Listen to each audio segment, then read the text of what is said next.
নমস্কার, life with Shipra চ্যানেলের আরেকটি ভিডিওতে আপনাদের সকলকে স্বাগত। আজকে আমি বানাবো চিকেন দো পেঁয়াজা। চিকেন দো পেঁয়াজা বানানোর জন্য আমি প্রথমেই আগে চিকেনটা ম্যারিনেট করে রেখে নেব। চিকেনটা ভালো করে ধুয়ে নিয়েছি পরিষ্কার করে। 750 গ্রাম চিকেন নিয়েছি। তার মধ্যে 1.5 টিস্পুন নুন, 1 টিস্পুন হলুদ, 1 টিস্পুন কাশ্মীরি মির্চ পাউডার, 1 টিস্পুন আদা রসুনের পেস্ট আর একটা ছোট লেবুর হাফ পোর্শন নিয়ে লেবুর রস দিয়ে আমি চিকেনটা ভালো করে খুব ভালো করে মেখে ম্যারিনেট করে আর ঢাকা দিয়ে রেখে দেবো। এটা 1 ঘন্টার জন্য, 1 ঘন্টা বা আধা ঘন্টার জন্য আপনারা রেখে দিতে পারেন। আমি মোটামুটি 1 ঘন্টার জন্যই রেখে দিয়েছিলাম। কড়াই বসিয়ে নিয়েছি, কড়াই গরম হয়ে গেছে। আমি এখানে দিয়ে দিচ্ছি সর্ষের তেল। আমার কাছে আমি 750 গ্রাম চিকেন নিয়েছি। আজকে বানাবো চিকেন দো পেঁয়াজা।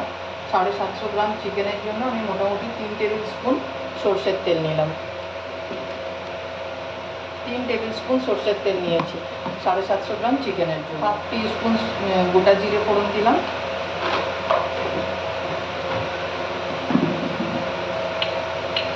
একটা শুকনো লঙ্কা, একটা তেজপাতা আর গোটা গরম মশলা, 2টো এলাচ, 2টো লবঙ্গ, 1 টুকরো দারচিনি।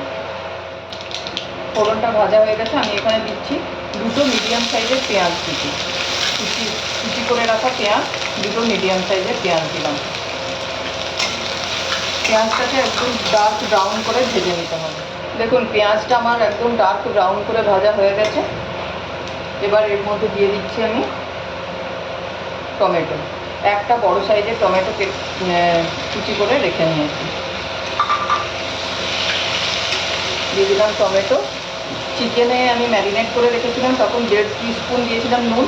এখন আরও 1.5 টিস্পুন নুন দেবো, 1.5 টিস্পুন নুন দিলাম। ওখানে 1 টিস্পুন হলুদ দিয়েছিলাম, এখানে আরও 1.5 টিস্পুন হলুদ গুঁড়ো দিচ্ছি।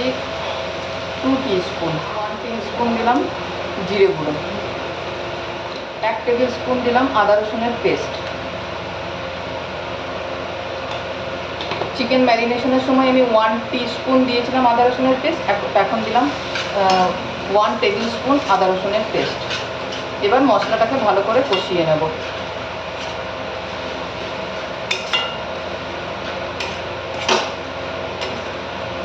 টমেটোটা গলে না যাওয়া পর্যন্ত আমি মশলাটা কষাবো। দেখুন আমার মশলাটা কষানো হয়ে গেছে, টমেটো একদম গলে গেছে।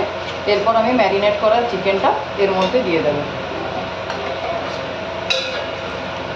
চিকেনটা আমি দিয়ে দিচ্ছি। আমি 750 গ্রাম চিকেন নিয়েছি।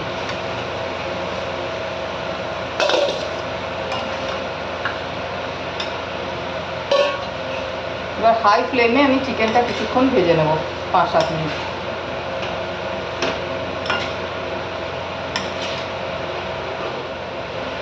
আমি হাই ফ্লেমে 5-7 মিনিট ভেজে নিয়েছি।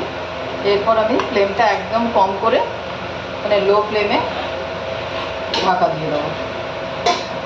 10 মিনিট পর আমি ঢাকা খুলে চেক করব। 10 মিনিট হয়েছে, আমি 10 মিনিট পর এসেছি। ঢাকনা খুলে একটু দইটা, আমি এখানে 2 টেবিল স্পুন দই ফেটিয়ে একদম ক্রিমের মতো করে রেখেছি, সেই দইটা দিয়ে দেবো। ফ্লেমটা লো রেখে দইটা দেবো। এটা আছে তোমার জন্য, আছে তোমার জন্য। দইটা দিয়ে এবার আর একটু নেড়ে চেড়ে ঢাকা দিয়ে দেবো আবার। তাহলে কিরকম দই?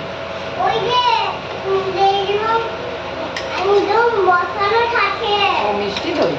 না, এটা গরমে মিষ্টি দই খেতে নেই। মিষ্টি দই খেলে পরে ভালো নয়, শরীর ভালো থাকে না। গরমে টক দই খেতে হয়, যে দইটা আমরা রোজ খাই সেটা খেতে হয়। সেদিন মামার ফাস্টিং ছিল না, সেই জন্য মিষ্টি দই খেয়েছিলাম।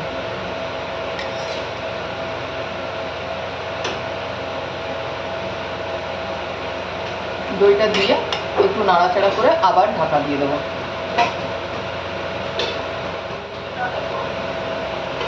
দেখুন আমি মোটামুটি 15 মিনিট পর এসেছি। চিকেন থেকে জল বেরিয়ে গেছে,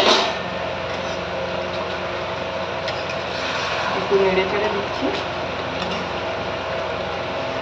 চিকেনটা সেদ্ধ হয়ে গেলেই রান্না মোটামুটি কমপ্লিট।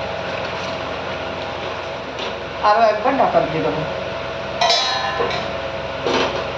যতক্ষণ চিকেনটা হচ্ছে ততক্ষণ আমাকে আরেকটা কাজ করতে হবে, চলুন ওটা করে নিই। প্যান আমার গরম হয়ে গেছে, দিয়ে দিচ্ছি একটু পরিমাণে সাদা তেল। 1 টেবিল স্পুন সাদা তেল দিলাম আর 1 টেবিল স্পুন ঘি দিচ্ছি।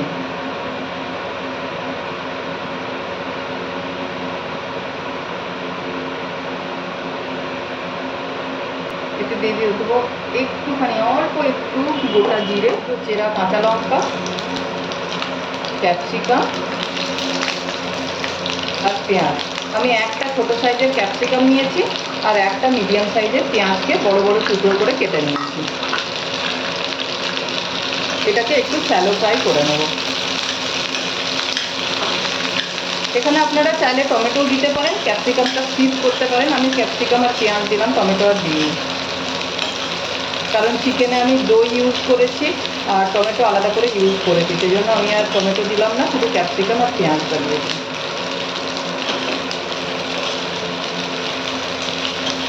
হাই ফ্লেমে এটা একটু ভেজে নিতে হবে 5-7 মিনিটের মধ্যে। এটাতে আমি নুন দেবো না, যাতে ক্রাঞ্চি ভাবটা থাকে, সেই জন্য আমি এটাতে নুন দিচ্ছি না, নুন দিলে একটু নরম হয়ে যাবে। দেখুন আমার হয়ে গেছে ভাজা, পেঁয়াজটা হালকা লাল লাল হয়ে গেছে, একটু সামান্য কালার ধরে গেলেই হয়ে যাবে। এরকম একদম লাল করে ভাজার কোনো দরকার নেই, একটু হালকা কালার এসে গেছে, ব্যাস এটা আমি চিকেনের মধ্যে দিয়ে দেবো।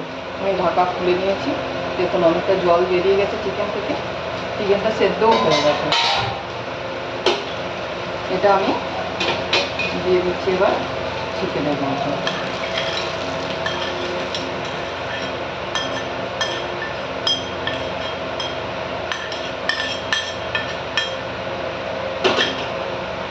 আর দিয়ে দেবো 1 চামচের মতো কসুরি মেথি।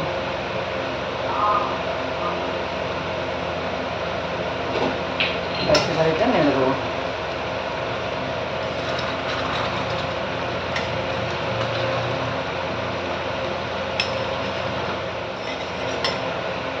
আর 5 মিনিটের জন্য আমি ঢাকা দিয়ে দেবো।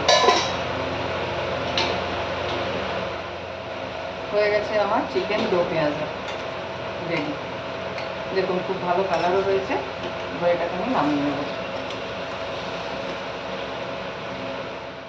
চিকেন দো পেঁয়াজা আমার রেডি, আপনারা দেখতেই পাচ্ছেন কি সুন্দর কালার হয়েছে আর দেখতে খুব ভালো হয়েছে।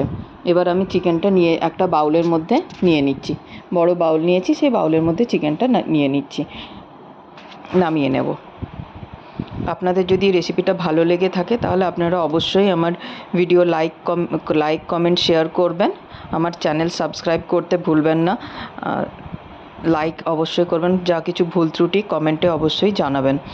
আজকের মতো এই পর্যন্তই, দেখা হবে পরের আরেকটি ভিডিওতে।